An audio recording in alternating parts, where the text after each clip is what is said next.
Muy buenas tardes, mi nombre es Alan Domínguez. Esta es la entrevista de semblanza al licenciado en Filosofía Javier Pulido Biosca. Señor Javier, muy buenas tardes, un placer poder entrevistarlo. Alan, buenas tardes. Como dice la frase, Roma no se hizo en un día. Entonces, ¿cómo es la infancia de Javier Pulido Biosca? Porque algo lo tiene que anteceder para lograr ser y estar donde está. Bueno, hay muchas cosas que son circunstancia, pero algo que recuerdo es que, pues sí, ciertamente tuve la fortuna de nacer en una familia de gente lectora, y gente lectora que me decía, no, espérame, no me interrumpas porque estoy leyendo, el caso de mi mamá. Entonces me acostumbré a que un hábito muy común es leer lo que caiga. Hasta la cajita de cereales, dicen algunos amigos. Y sí, eso es muy frecuente. Entonces, bueno, a partir de estas cosas y del hecho de que en casa pues era el fin de semana, en vez de ver el partido de fútbol o alguna de esas cosas, que sí se veía, había primos y tíos que les gustaba ver esas cosas, pero en vez de eso había el de, bueno, pues vamos a Teotihuacán o vamos a los baños de Nezahualcóyotl, etcétera, etcétera. Entonces había un gusto por conocer esta identidad mexicana a la que todos pertenecemos, pero que algunas veces las familias pues no les interesa tanto. Tuve el gusto y tuve la fortuna de que sí le interesara a mi familia, y a partir de eso se fue acuñando un muy placentero acercamiento a las cuestiones de historia, antropología, etcétera, etcétera. Sí. ¿Qué edad tiene usted? Actualmente tengo 60 años. Uh-huh. ¿Sí? ¿Es de aquí del puerto de Coatzacoalcos? No, yo nací en la Ciudad de México, soy chilango. Chilango de los que no son tan chilangos, porque nací en la parte sur de la Ciudad de México, pero bueno, finalmente aquí en provincia, a los que son de la Ciudad de México los conocemos como chilangos. Entonces de ahí venimos. Pero mi padre era de Jaltipan y mi madre había nacido en San Luis Potosí, pero la familia materna es de Jalapa. Sí. Bien. Pues lógicamente ha visto el Coatzacoalcos de cuando usted llegó aquí al Coatzacoalcos que soy muy cambiado. ¿Cómo puede dar su opinión acerca de ese tema? Bueno, los cambios de Coatzacoalcos. En realidad esos cambios son muy variados. Yo conocí un Coatzacoalcos sin malecón, un Coatzacoalcos que no tenía una casa de cultura, un Coatzacoalcos que terminaba, la última colonia era el Tesoro, era la colonia más distante. Y antes de eso pues acababa la parte urbana, así las avenidas principales, sí, terminaban en la colonia Iquiza. Y hoy esto pues es algo casi céntrico. Ahora hablamos de Ciudad Olmeca y de cosas muy distantes. Y hablamos de un malecón que es muy bello y muy amplio. Y claro, la contaminación pues era otro cantar, porque sí, zona petrolera, entonces siempre se hablaba de contaminación. Y hoy en día pues ya estamos viendo el triste fin de la empresa petrolera mexicana. Un fin que no tiene razón de ser, es un fin inducido, lo que sea, pero el caso es que estamos en un escenario muy distinto. ¿En dónde culmina usted sus estudios de la licenciatura en Filosofía? Bueno, yo estudié la carrera de Filosofía en la Facultad de Filosofía y Letras en la UNAM, en CEU. Que esto también pues, es una parte de mi vida que me deja hondos recuerdos. Me tocó tener algunos de los monstruos sagrados de la filosofía en México como maestros, y eso pues finalmente imprime un sello que dura toda la vida, Sí, usted es autor de un libro, bueno, es autor de varios libros, pero hay uno en especial del que quiero hablar, que es Coatzacoalcos 100 años. ¿Me puede platicar acerca de él? Pues ese es un libro que me pidió hacer la investigación la Administración Portuaria de Coatzacoalcos. Esto ya tiene 10 años, precisamente en 2016 cumple 10 años de haber sido presentado ese libro.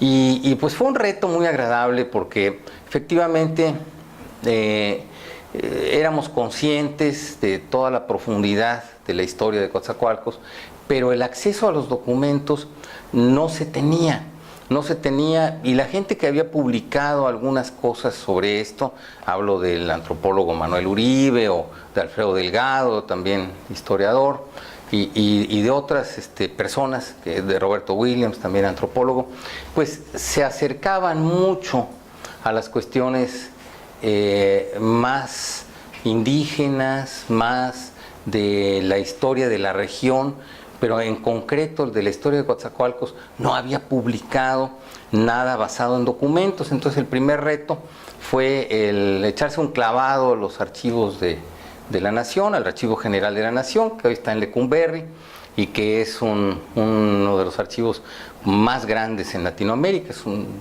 archivo muy grande en el que pues empezamos a rascar la historia de Coatzacoalcos como puerto, desde mapas desde el siglo XVI y desde documentos que el archivo guarda desde el siglo XVII, del XVIII, hay muchas cosas en Coatzacoalcos.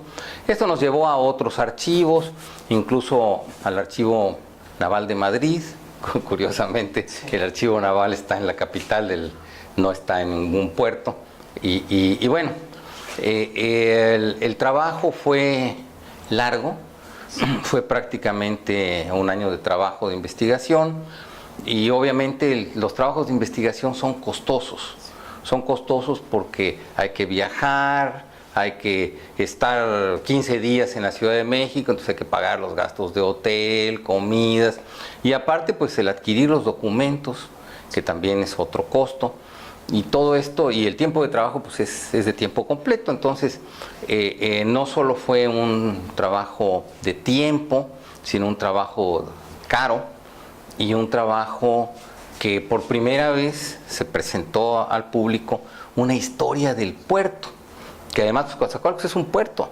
O sea, esto es algo que muchos no lo entendemos porque pues vivimos de espaldas al mar.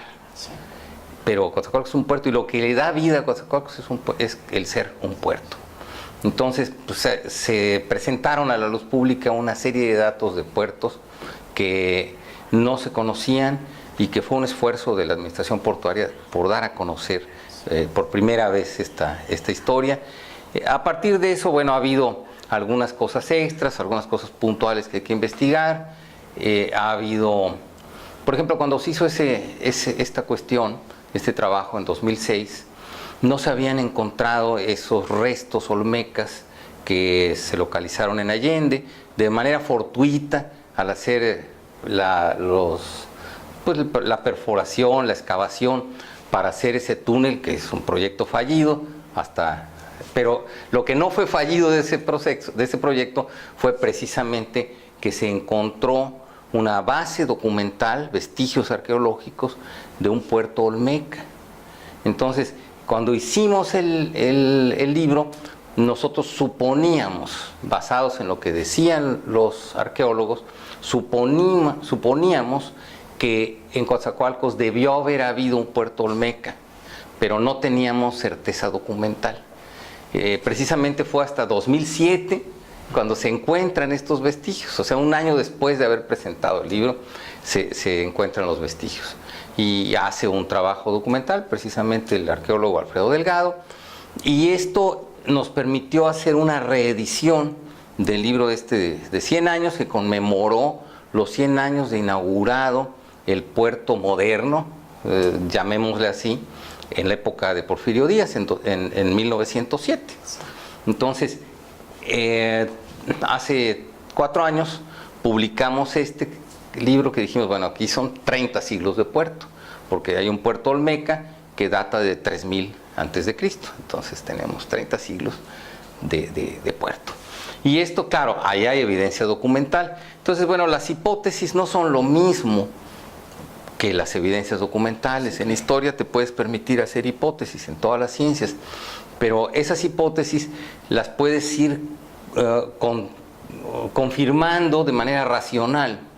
Pero cuando logras, aparte de las demostraciones racionales, logras una evidencia arqueológica, entonces, bueno, ya es un tema en el que ya no es la mente del historiador suponiendo, sino es el hecho histórico, que claro, los hechos hay que interpretarlos, sí, y estas cosas, pero ahí está el hecho.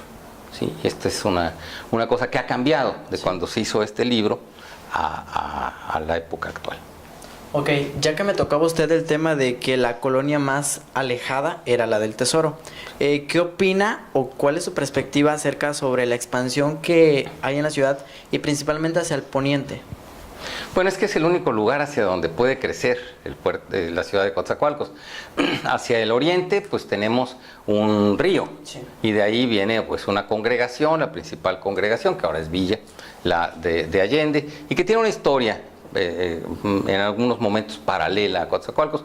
En algunos momentos incluso es anterior, porque precisamente el puerto Olmeca está allá, está en el lado de Allende, y también la primera población en el siglo XVI. Algunos llegan a afirmar que la llamada Villa del Espíritu Santo estuvo ahí. Hoy es una hipótesis que puede ser muy defendible a partir de documentos históricos y a partir de estas evidencias arqueológicas, pero que para allá pues no puede crecer Coatzacoalcos como tal.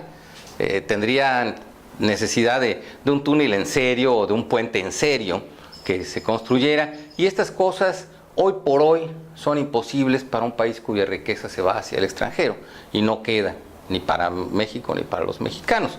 Entonces, hoy por hoy esto es un imposible, y esto se veía venir.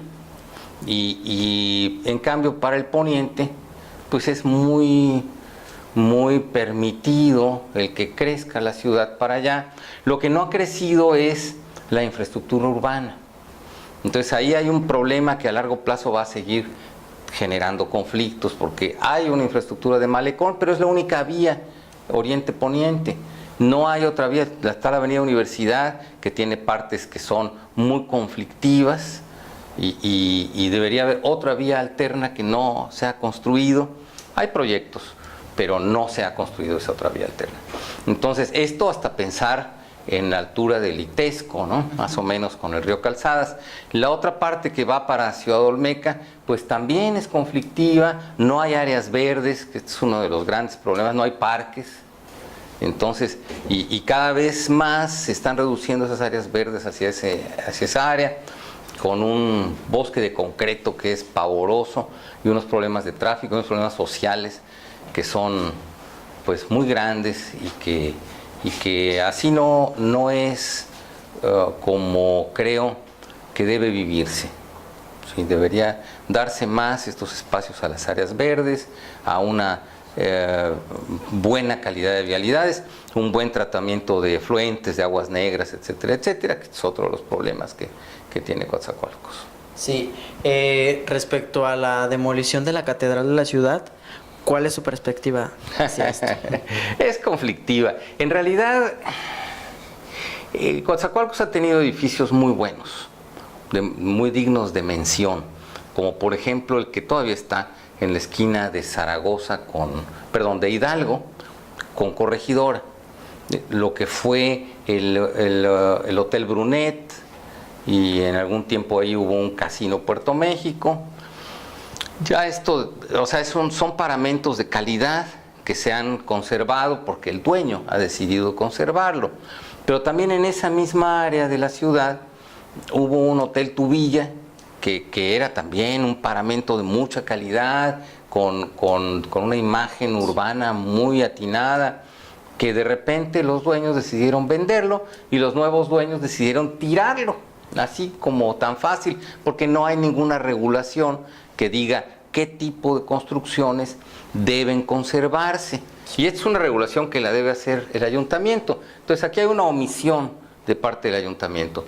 La catedral como tal, la que se conoce en algunas fotos históricas, pues es sin duda que eso era una construcción emblemática, porque las ciudades son reconocidas por sus parques centrales, sí, y por sus iglesias principales. Pero la calidad de la construcción distaba mucho de ser algo digno de ser conservado. También es identitaria y tiene ese valor, y ese podría ser un argumento para conservarla, pero su calidad no era, como lo hay en otras iglesias que fueron construidas en principios del siglo XX o en el XVIII, XVII o antes, en el siglo XVI, donde hay toda una huella histórica, pero que además el estilo constructivo era el que se llama neocolonial. que es como una imitación del estilo colonial, pero una imitación de concreto. Entonces es así como una imagen de plástico, ¿sí? Y esto le resta calidad. Además, es de los edificios neocoloniales de poco renombre, de poca calidad, porque, por ejemplo, hay edificios neocoloniales como donde ahora está el gobierno de la Ciudad de México, que era el edificio de Pemex originalmente, alrededor del Zócalo, que es un edificio neocolonial, pero que está muy logrado. Entonces, un edificio de ese tipo, pues vaya, es doloroso que se tenga que tirar. Pero esta catedral era un edificio muy deforme, entonces el tirarlo o no, en términos de historia del arte o en términos arquitectónicos, no tenía ningún valor. Pero tampoco con el que se sustituyó. O sea, esa catedral actual también es un monstruo. Es un edificio de muy poca calidad que habla de una actitud que es como que muy nueva en la Iglesia Católica, que construyó a lo largo de la historia grandes obras arquitectónicas, y que pues en Coatzacoalcos no se esmeró en ocupar su dinero en construir una gran obra arquitectónica para que fuera de lustre para Coatzacoalcos. Entonces, sustituir una cosa mala por otra igual de mala, nada más que más moderna, pues no es ninguna ventaja. Sí, ok. Acerca de la inseguridad en Coatzacoalcos, ¿qué opina usted? Estas son cosas estructurales. ¿Qué quiero decir? Sí. Existe una teoría de la paz y que nos dice que la violencia aparente es solo la parte, como la punta del iceberg, y la parte de abajo de la violencia está precisamente no se le ve, pero es la verdadera violencia. Es una parte de tipo cultural y otra parte de tipo estructural. La estructura de violencia significa que lo que necesitan las personas para satisfacer sus necesidades, por ejemplo, acceso a la salud, acceso a un buen salario, acceso a un ambiente sano, ¿sí? Acceso a un bienestar general, está siendo obstruido por la estructura de leyes y de instituciones que tiene un país. Entonces, todos los mexicanos tenemos derecho a la salud, eso lo dice la Constitución, pero traten de ir a curarse una enfermedad en un hospital y le van a decir, a ver, ¿dónde está su credencial del ISSSTE o del Seguro Social o del esto y de lo otro? Y entonces no les van a dar el servicio. Entonces, esa distancia que hay entre el derecho que tienen para satisfacer sus necesidades, que tienen los habitantes o los pobladores para satisfacer sus necesidades, y lo que lo impide, esa es una violencia estructural. Entonces, Coatzacoalcos está lleno de violencia estructural, ¿sí? Para empezar, esas reformas estructurales son reformas que hicieron que el trabajador perdiera garantías, que el dinero que genera la riqueza energética de México no llegue al gobierno y al pueblo, o sea, que cambiara la estructura de propiedad, y esto hace que entonces el acceso a la salud que se tenía, o el acceso al bienestar, a la riqueza, etcétera, que se tenía en un momento,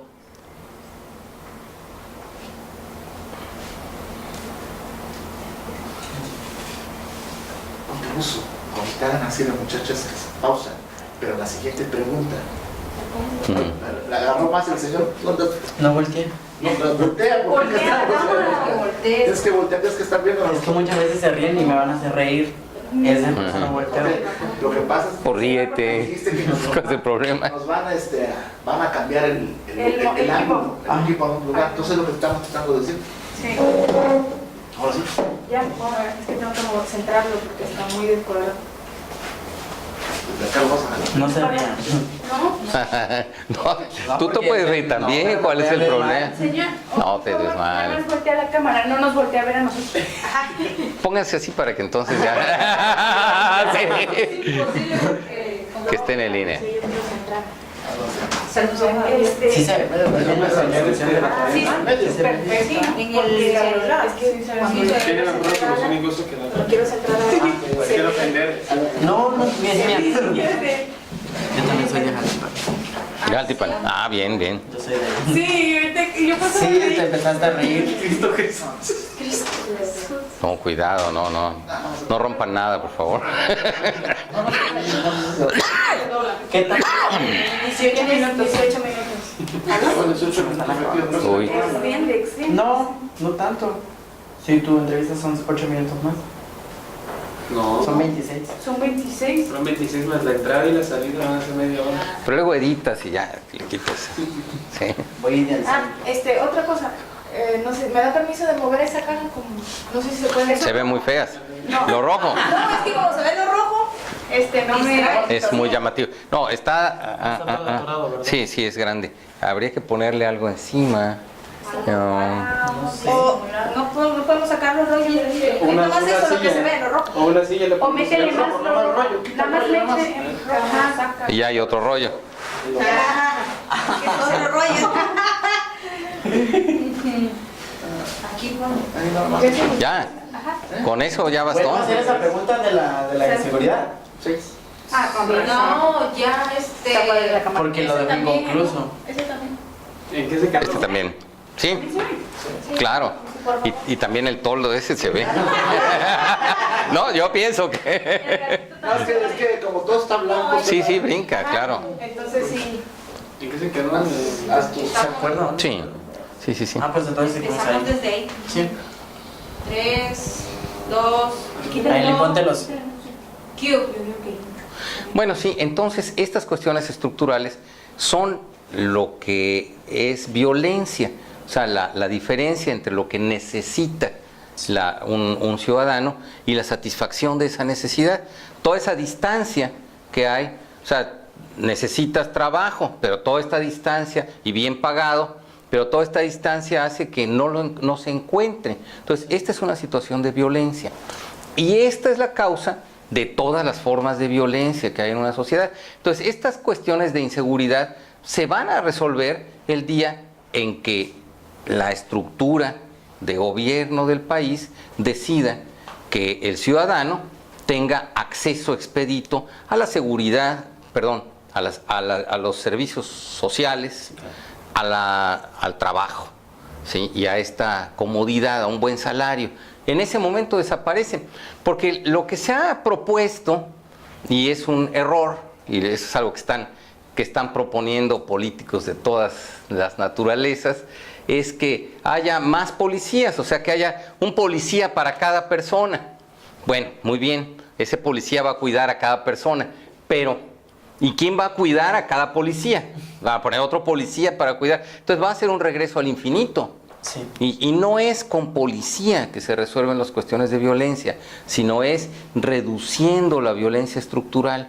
Países como Suecia o como Finlandia no tienen tanta violencia, no porque haya mucha policía, sino porque si una persona no tiene trabajo, de todas maneras tiene una seguridad social en la que hay una pensión que lo alimenta, hay acceso a los servicios de salud, y entonces se aburre mucho sin trabajo y busca un trabajo que le sea acorde a sus necesidades, y lo encuentran, porque ahí están esos trabajos. O sea, no es ese apremio que aleja de la satisfacción de sus necesidades, que eso es la violencia estructural.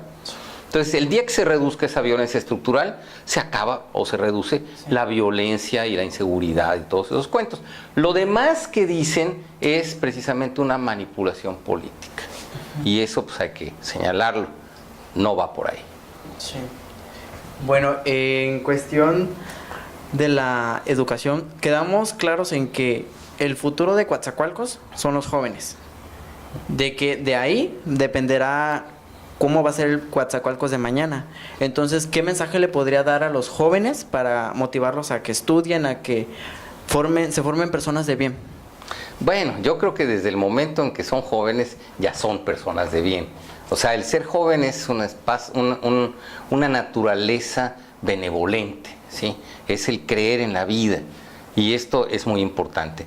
Pero lo que sí habría que establecer es menos estar en el mundo de las redes sociales, que es muy agradable también, sí, muy, muy fácil, y un poco estar más en una realidad, en la realidad que duele, en la realidad que se camina, en la realidad que se suda, en la realidad que es ejercicio, que es acción. Y bueno, recomendar la lectura, no de cualquier cosa, la lectura de la literatura, sí, de textos de literatura, que son enormemente divertidos, al contrario de lo que se piensa. Y además hacer esas cosas por divertirse, por disfrutar. La vida se hizo para disfrutarla. Y si se es joven, lo que quiere decir es que tienes un acceso a disfrutar de la vida. Entonces, no dejar de hacerlo y ver que el tener una formación académica, que el tener una formación de cultura general, de literatura, les lleva simplemente a divertirse mejor, a disfrutar más de la vida, ¿sí? Que esto es, yo recomendaría a los jóvenes que disfruten de la vida. Ok. En la opinión de Javier Pulido, ¿qué le hace falta a Coatzacoalcos? Bueno, yo creo que no le hace falta nada, creo que le sobran. Le sobran, por ejemplo, personas que esconden la realidad, ¿sí?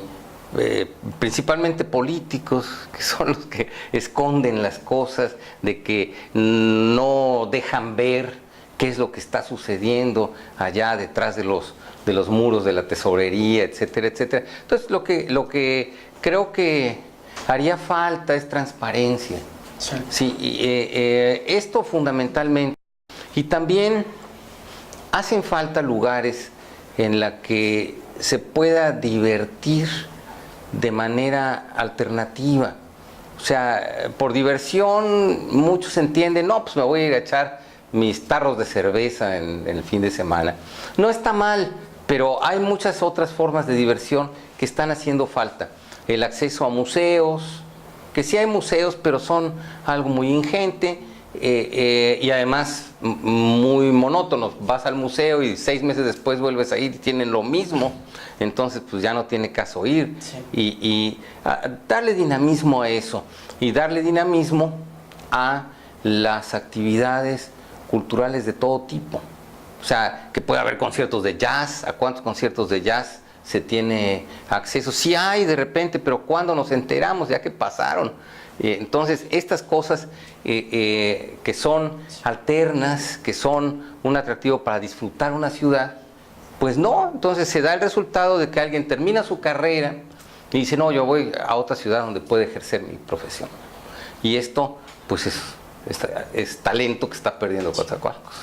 Bueno, señor Javier Pulido, ha sido un verdadero gusto y un placer poder entrevistarlo.